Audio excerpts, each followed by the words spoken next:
Well, welcome to the Trapline today. Always brought to you by thetrappermag.com. Make sure if you're looking for a great trapping magazine, make sure you stop by thetrappermag.com and get yourself a subscription. We got a great guest today. Jason Wisniewski is the president of the Fur Takers of America. I actually just saw him yesterday.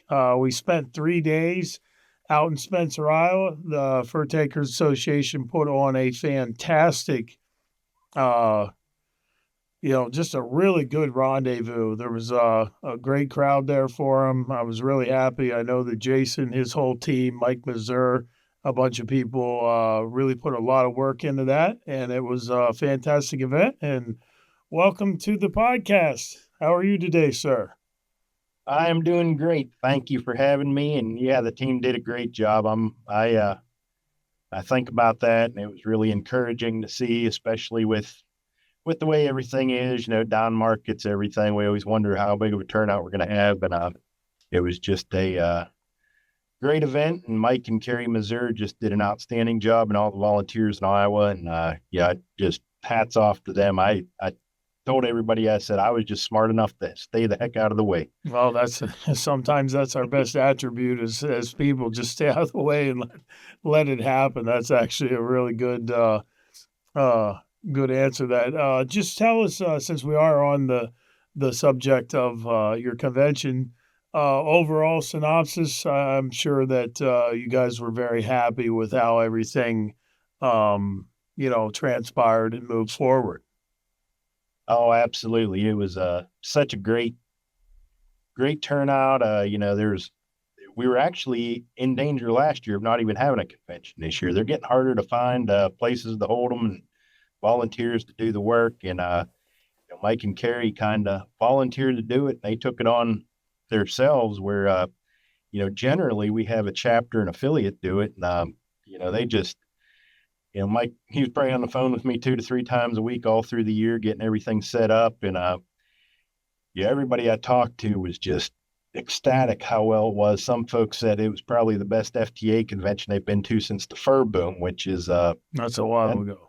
That's a long time ago. And I was only a few years old then. And so all the vendors just had nothing but great stuff to say. And, everybody was there, people attending. It was really awesome. I think they had a great time. I know the FTA booth alone, I know we got a ton of new memberships and, some merchandise sales and all that. Really, the memberships is really great to see because, there's a lot of research that's been done recently that's shown that memberships in our national organization is really fairly low compared to the number of trappers that are out there. Mm-hmm. So that's encouraging to see more people want to become members and really get in on the fight with everything we're doing to try to promote, protect trapping across the country.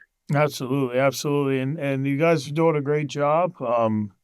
Any organization that is trying, in my mind, is trying to promote trapping is a good thing in this day and age. And you guys do a lot of that, and you do a lot of things behind the scenes as well. And we're going to get into that and give you a chance to elaborate on, the things that you do as far as helping out with, legislation, the bills that, are put forth. But before we get into that, I just wanted to, are you looking to run a line this year? Are you going to be out trapping some down in Alabama? Oh, definitely.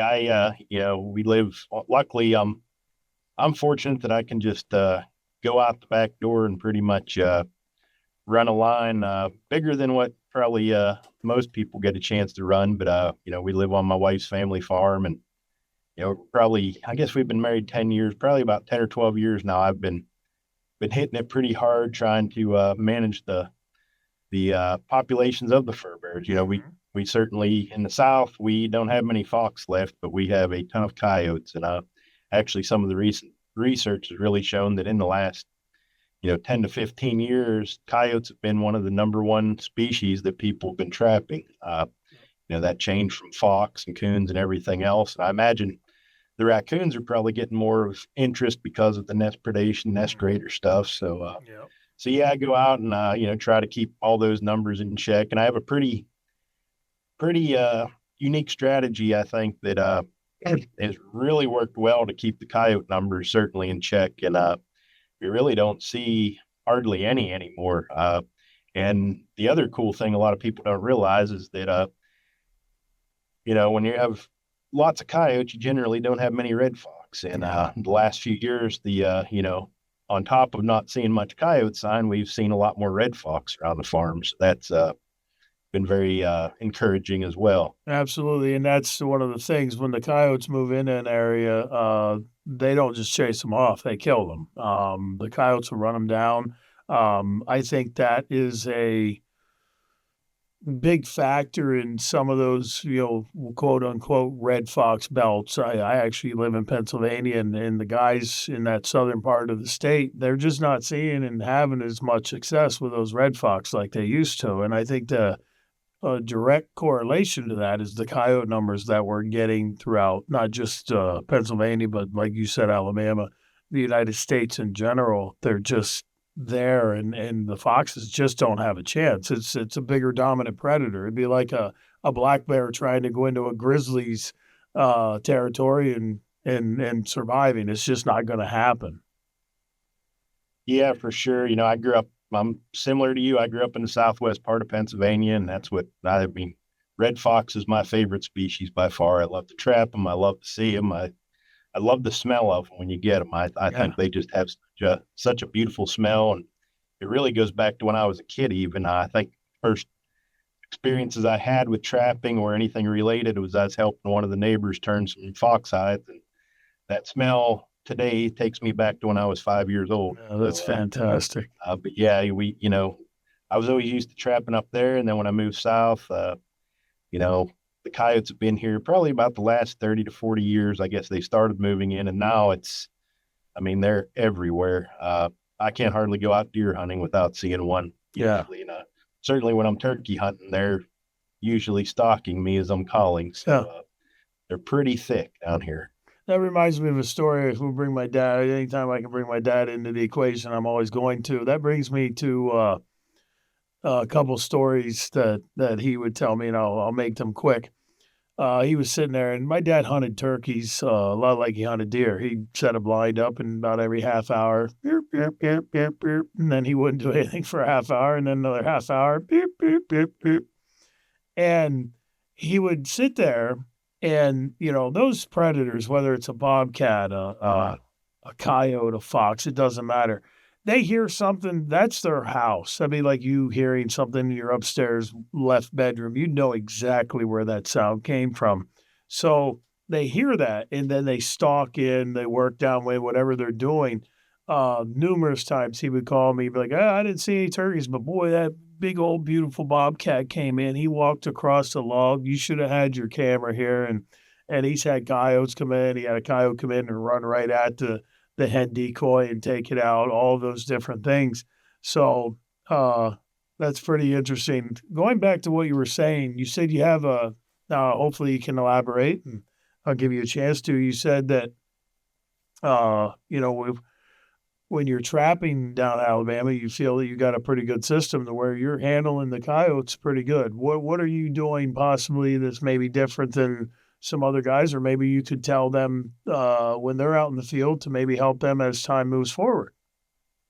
Certainly, and it's something that I started thinking about several years ago, and I guess it was sort of, how a lot of stuff we do, we stumble upon it by accident, and it makes some sense in what we see. And it was really during COVID, whenever everything was shut down, it was harder to go to work and everything. So my wife and I at that time, we said, well, we were living in Tennessee, and we both worked for a wildlife agency up there, and we really couldn't report, and everything was kind of shut down in his first couple months. So I went down and we stayed at the farm for a few weeks, and it had just happened to be trapping season. So I said, okay, I'm going to go out and trap here in mid-February, which normally I'd like to do it. I usually start right around New Year's after everybody's mainly done deer hunting, and so I was out there in February and ran my line. I caught, I don't know, probably in a couple of days, I caught 15 or 20 coyotes, and got them out of there. And then next year, I didn't notice near as much sign in the summer. And I said, I'm going to try that again this year. And really, my thoughts on it and I got to asking one of the leading coyote researchers there in the country about it at the NWTF convention after one of your talks a few years ago, and he had said, about my strategy. Like I told him, I said I'm trying to go in the middle of the breeding season for the coyotes, with the expectation of trying to catch those dominant pairs that are the ones that are having the pups. And if I could break up that breeding cycle for the year, then they don't have pups to feed all summer long, and they're not going to be having to prey upon, all of our, turkeys, deer, anything like that. It seems to have really worked because now I almost predominantly get youngins, a couple, we'll get some bigger ones, but they're not, it used to be probably the average size adult I would get was probably 35 to 39 pounds. Now, if I can catch a 35 pounder, that's pretty outstanding. So I think it's a lot of the younger ones that are moving in. And of course, we all know as soon as you take one out, all the research has shown that they're back in there probably within a couple of days. But, to build that breeding cycle again, or the mate up again, when you take out the dominant male or female or both, it may take two or more weeks. And, they're really only in that breeding cycle for about a month. So if you can break that up and stop that breeding for the year, then, whenever they're feeding pups, that's whenever they're going to be, having the greatest impact on game species, livestock, everything else. So. Yeah, that's a fantastic, answer. And for anybody out there that's watching this, instituting that in that breeding process will make a difference. Absolutely. That's, you're not doing anything different to catch them. You're just catching them at a different time. Yeah, and taking advantage of that breeding too. It's a lot easier to get the doubles whenever they're paired up like that. So you get some good glandlers out there and set them up to.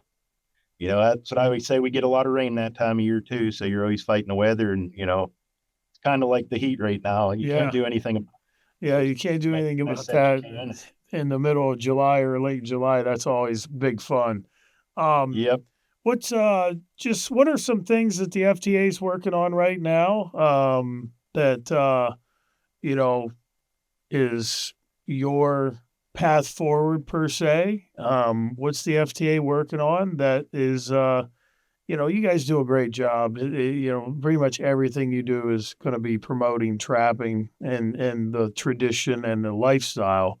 But what are maybe some specifics that you're working on as an organization moving forward?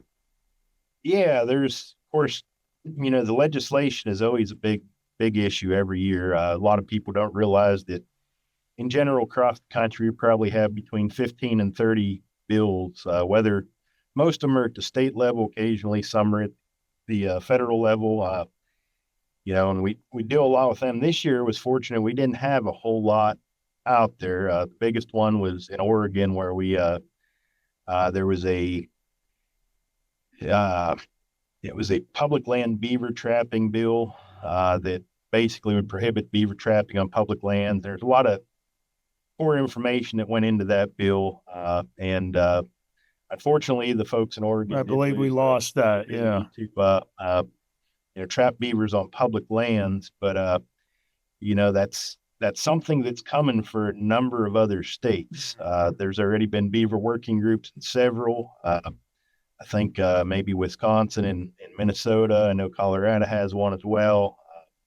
And I think now that some of these groups have gotten that victory over in Oregon, they're going to use that as the kind of the example to follow. And it's really critical that we try to, now that we know that's there, one of the big problems we always have with legislation is the hearings tomorrow at 8:00 and somebody calls us at 6:00 this evening to see if we can't write something. And we're always on our heels. And, one of the analogies I like to use, I grew up, of course, growing up in Pennsylvania, many people wrestled, played football, all that. We didn't start training the day before the first match. We started months earlier, whether it be working out in the gym, doing everything. And we need to get to that as an whole industry, actually, make our names known to these legislators in the summer months all year long, so they know if there's a trapping thing, they can come right to us. They know who we are. We're not, all of a sudden being quiet all year long and then trying to raise attention at the last minute. So, Absolutely. trying to encourage a lot of our folks to get active. We have our state sportsmen's caucuses, which are the legislators that really represent the sportsmen in each state. Every state in the union has a caucus, and I'm trying to encourage all of our folks to get out there and meet with their folks. Build relationships, because from relationships comes partnerships, and that's a really important thing that I think we've kind of maybe not done very well on the last maybe 20 years or so. I can agree with that. I actually have a really good relationship with my ex-wife. She's actually a state rep in Pennsylvania, like in Harrisburg, in the capital. She's one of the state representatives, and she's a Democrat, and that's probably one of the reasons why we're still not married. But with that, she calls me anytime something hits the floor and asks me my opinion to help her. Now, even though she's a Democrat, she votes her conscience on a lot of these issues. She's pro-Second Amendment, which is rare for that side of the aisle. But we just recently in Pennsylvania had something go to the floor that was about Sunday hunting. And we hadn't had Sunday hunting except for maybe a couple days. And she reached out to me and I said, yes. I said, this is why I think it's good. And I always give her a reason. So she keeps me aware of anything that's dealing with, animals, animal husbandry, hunting, trapping, fishing. She keeps me aware of that and asks me my opinion, which is nice. But the other thing on the other flip side of that is what you were talking about in Oregon. And as you're well aware, they outlawed the beaver in Massachusetts a few decades ago.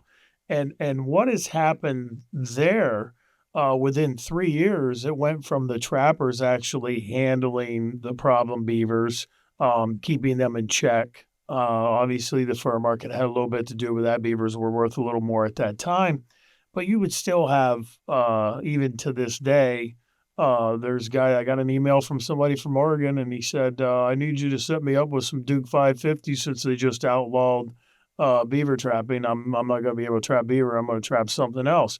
But the Massachusetts stuff, you look at that, they outlawed it. It was not a problem at the state level with anything costing taxpayers money.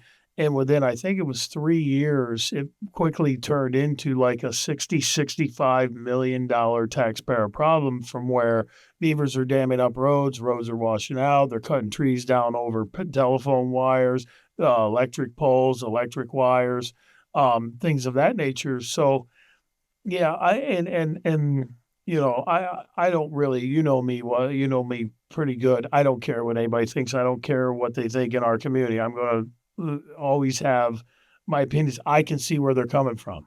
I don't think a lot of trappers can get to that point where I can see where they're coming from. I can see it's a cruel kindness to catch an animal, but in the overall conservation aspect of animals and animal diseases and everything, we do need to take out that surplus because you have a carrying capacity of the land and all that. And I don't want to get too technical, but I do try and put myself in their shoes. Well, what's making them emotional in this process? And I can see where they're coming from. And it's truly our job for being on the other side. We have to educate as many people. I had Cuz Strickland on as our initial guest, and he had talked about the 10%, and then the 80%. We need to educate that 80% when it does become a referendum or an addendum or something to a bill and we are voting on it as a public, we are able to have that information to them. They're like, no, trapping's not that bad. That's actually good because it's going to save us money and things in the long run. Does that make sense? And do you see where I'm coming from that mindset?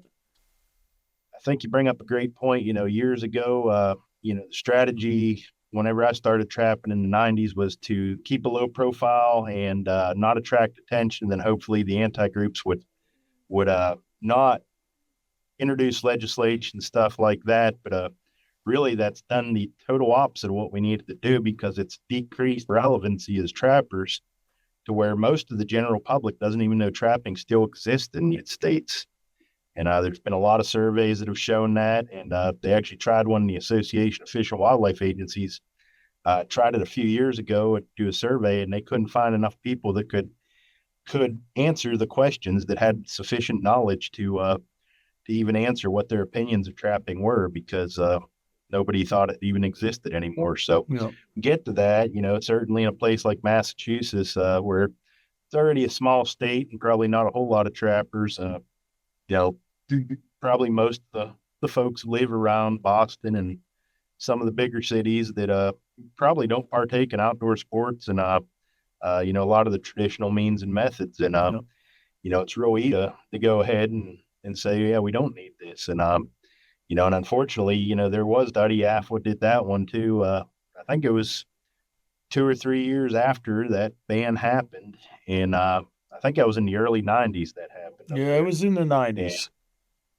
and they found that the county highway departments went from having no expenses to manage beaver to actually spending tens of thousands of dollars per year each one doing that, on something that they actually had the service of trappers who not only were doing the service, but they were paying for a license to do so. So it's kind of almost like a double whammy on you. And of course now they're dealing with that, and it's the shame of it is those animals have to be managed, so they're just paying somebody to do it now. But regardless if it was going for the fur or the management, what's going on now, those animals are having to be harvested, and it's just now they go to a dumpster rather than having a useful purpose. Yeah, which is in the whole grand scheme of animals in general and the renewable resource that they are. To me, that bothers me. I don't like that. I think that fur is one of the most luxurious renewable resources that we have, and none of us would be here today if our ancestors had the same philosophy or the same thought processes that a majority or a large majority of people actually have. And I think personally, I think it's education, and and you guys and girls and everybody that's affiliated with the FDA. I know you're doing a great job. Your marketing materials are fantastic, and that helps out in this process as we do move forward. But it does, like you said earlier, you're finding out 8 o'clock at night for a 6 a.m. you know bill on the floor, and how are you supposed to combat that moving forward? That's a hard scenario to be thrust into, and try and make a difference. Yeah, and in Oregon they had that latest bill on the beavers. I mean, those guys, there's a coalition work with out there, and they were all on it. The Oregon trappers were on this long before we were even explored. We're solitary a little bit out there. It they have some crazy bills that come up in Oregon, and we've been involved in a lot of, not all of them trapping too. We're as sportsmen's groups, we need to band together because it might be trapping today or hound hunting tomorrow. I know apparently what I've been told, there's now started to be some issue hunting out there too. And so where does it stop? It's never going to stop as long as we're doing anything we're doing because another group doesn't like it. But we can't be trying to do all this on our own. We have to be, the trappers have to work together with the deer folks, the turkey folks, the quail and the pheasant, the ducks, and that's the way we're going to make headway. And we saw that in Colorado this past year. They had a very aggressive, I guess, it was a ballot initiative that they wanted to ban harvest of all cats, lions, bobcats. They even threw lynx in there, which was pretty deceptive because you're not allowed to harvest them in the United States anyway, or the lower 48 was there to protect these. And in some deception like that, but but Dan Gates, who's on the board of the FTA, he's actually been nominated for vice president this year, and he mobilized a whole group of folks. He has a great deal of insight how to handle a lot of those situations, and him and the Colorado Wildlife Management got together. They really pulled together a huge group of constituents from all walks of life. And he had mentioned that, a vast amount of the funding needed to fight that. That was a bill that people realized how big of a victory that was, because this was a presidential election year. So, and meantime, airtime, like that, advertising was at a premium. And, I think he said it was somewhere around 6 times what it normally would be any other year, because it was a presidential year. All that stuff was more expensive. And they had raised over $1 million that they were able to use to fight that. And basically provide with model if we need to start doing this in the future. One thing we're really proud of, I can't take credit for it, but I will definitely give credit where credit is due. John Daniel with the NTA and Dave Hastings, who's the past president of the FTA, really saw the importance of the organization to work together, and really brought both organizations together. We have a really great working relationship now, and the new NTA president, Rusty Kimmer, and myself are, working together, and really there's so few to do a lot of the work that we need each other, complement each other, and everybody has strengths and weaknesses, and where we listen, they have strength, where they have weaknesses, we have strengths, and we all get on, and we're going to be most effective. And that's another maybe limitation we had in the past that we really not overcome, but it's nice to see us overcoming out of. No, that's fantastic. And moving forward, I know I appreciate it. I know there's a lot of people that will see this that appreciate it. I know there's people that won't see this that appreciate all of the efforts and diligence that you guys and girls at the FTA and the NTA and everybody else that is out there fighting for our right to continue this tradition. And it's each and every one of our jobs as trappers to put that best foot forward, to put a good face to trapping, and show the viability of the I don't call it a sport, the viability of the tradition. To me, it's not a sport. It's a lifestyle. It's getting out there. It's one-on-one with nature. It's all of those different things that go into providing a structure for the tradition to carry on. And you guys are doing a great job, and I definitely am there for any time you need any help from me. Anything I can do, I will definitely be a part of that. Moving on, I got some questions I wanted to ask you. I wanted to ask you, because you have been doing this for quite a while, but Right. what's the hardest lesson that you've learned in the woods? Oh, undoubtedly, it's patience. Ding, ding, ding. That's been literally the answer every time. But I didn't mean to cut you off, but it's been the answer every time. Yep, I remember back, actually, it was my first deer I ever got. I started, of course, growing up in Pennsylvania, really couldn't go out till you were 12 back then. And first year is actually my dad. He had open heart surgery just before the season, and he couldn't hunt, but I was always into archery hunting, or just archery, shooting my bow. And so he took me out first day of the season. He couldn't go, but he gave me his bow, and I was using that. I missed my first deer probably by 8 o'clock in the morning, nice 7 point, and then didn't see anything else, never had a chance. Then the next year I went out first morning, and probably by 7 o'clock I had my first deer with a bow, and I was 13 years old. And it's like, oh, this is easy. And then I never got another one till I think I was 18 or 19 when I got to college. I think you might be my long lost brother. I shot my first deer ever with a bow, and I didn't get my first buck, and it was literally like a little spike with like 2 3 inch horns. Yep. I was actually a freshman in college or a sophomore in college. So yeah, I wasn't very successful at the beginning. So I feel your pain there with that Yep. And that was back when there were tons of deer in Pennsylvania. everywhere. I would go in the gym. I remember going into phys ed. Of course, we always had the first day off. Yep. You'd go in the phys ed the next day, and the gym teacher's like, "Okay, who all got their bucks yesterday?" And everybody'd be raising their hand. They're like, "Yeah, I saw 47. I saw 60 Yeah. some." I was like, "I didn't see any." You were like me over in the corner with your helmet on.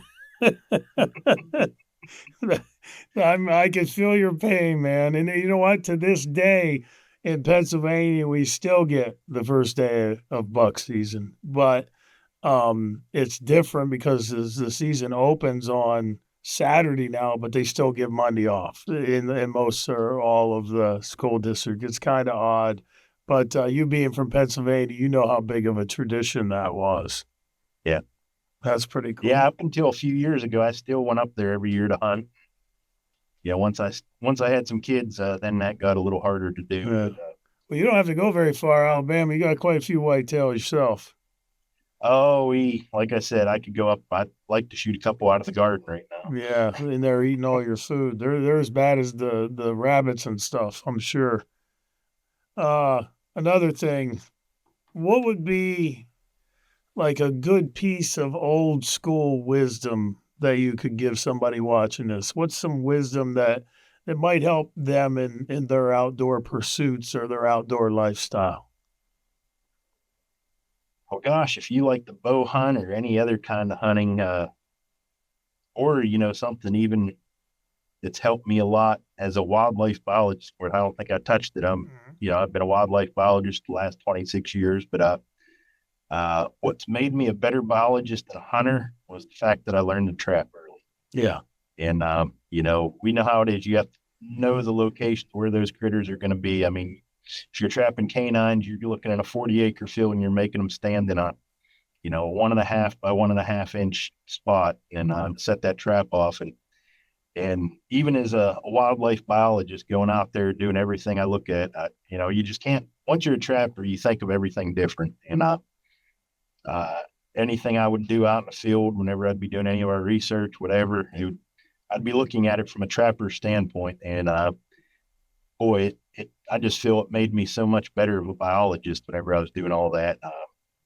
And so, yeah, learn to trap. I absolutely am 100% in the same mindset. I will put up any trapper in the country against any deer hunter that's never trapped. And I guarantee you, or pretty much almost, if not 100% of the time, that trapper is going to have more wisdom. And it's not only that, I think people don't recognize the value of being a trapper where you're looking at sign completely different than most all other outdoorsmen, to where it does make you a better deer hunter.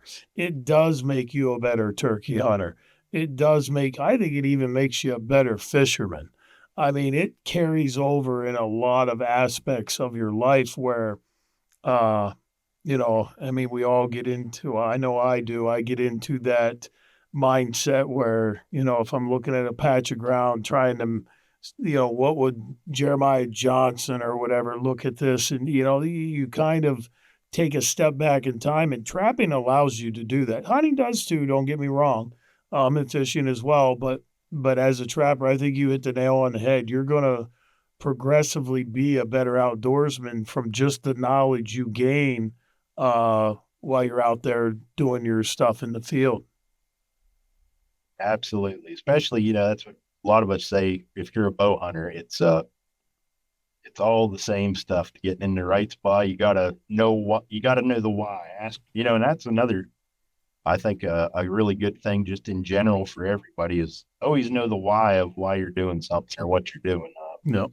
because that'll really help you get to the end. If you don't know why you're doing it, it's hard to describe a goal or set a goal or any of that. So, Absolutely. And I actually was going to bring up you being a life biologist and the stuff that you've done. The question I wanted to ask you was, what is your favorite thing that you've done as a wildlife biologist as far as a study or something of that nature that you could share with the audience that maybe is a little different than what we would normally think it would be? Like, give us, you can give us a couple examples, but give us something that really just resonated with you and just was like, you know what? I like this. This is I really enjoy doing what I do, that type of thing. So I'm actually an oddball when it comes to trapping and what I do. I'm actually an endangered species biologist, specializing in freshwater mussels. So Nice.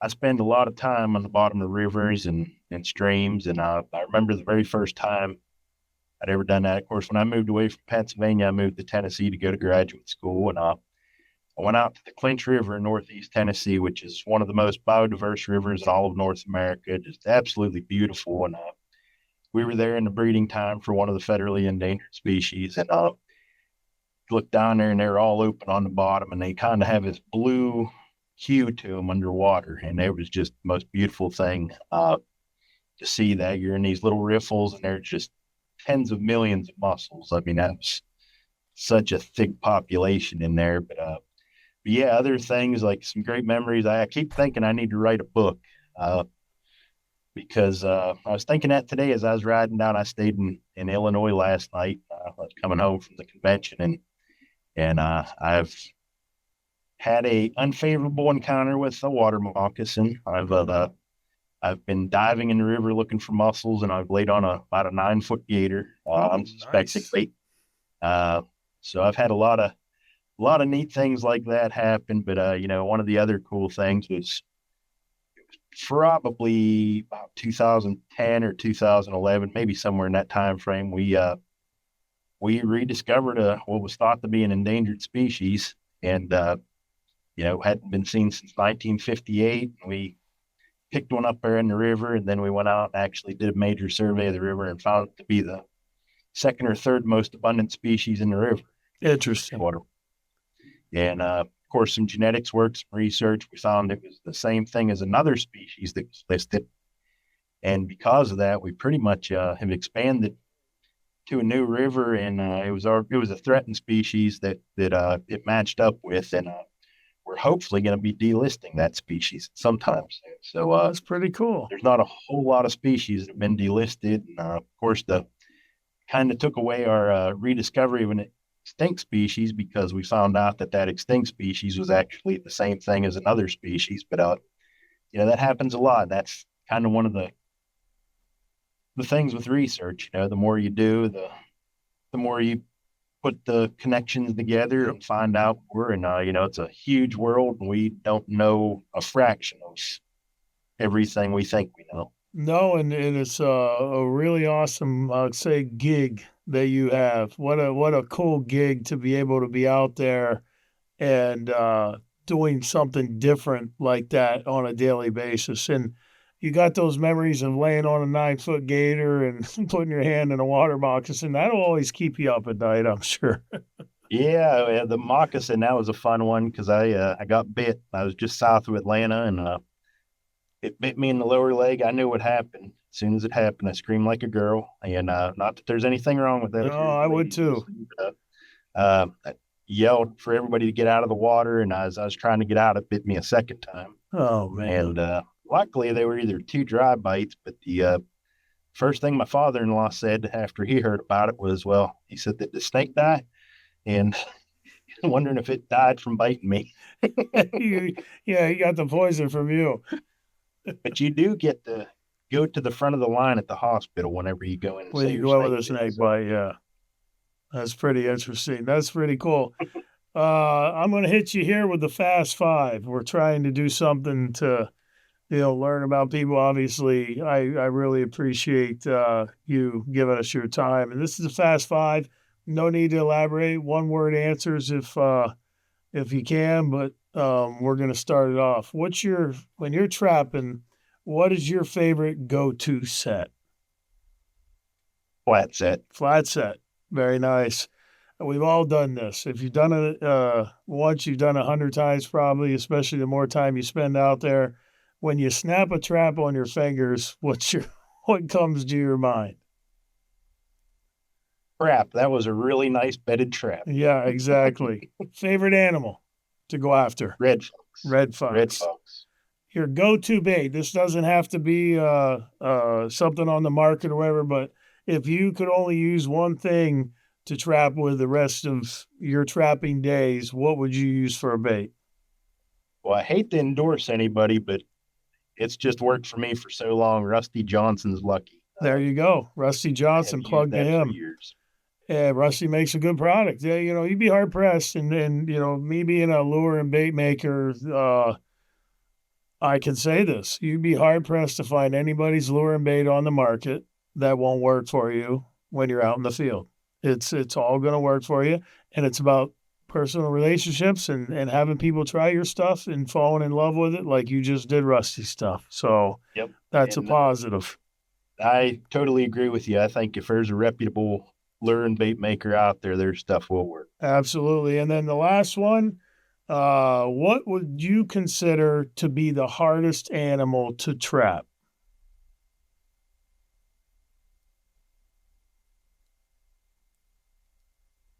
Boy, that's a good one. I don't catch many skunks. Okay.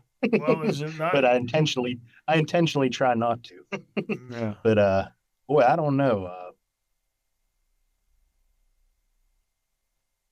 I don't know. I think all of them I don't have too much of a problem with, given the right situations. I think No, we're just going to go with skunk. They're ornery.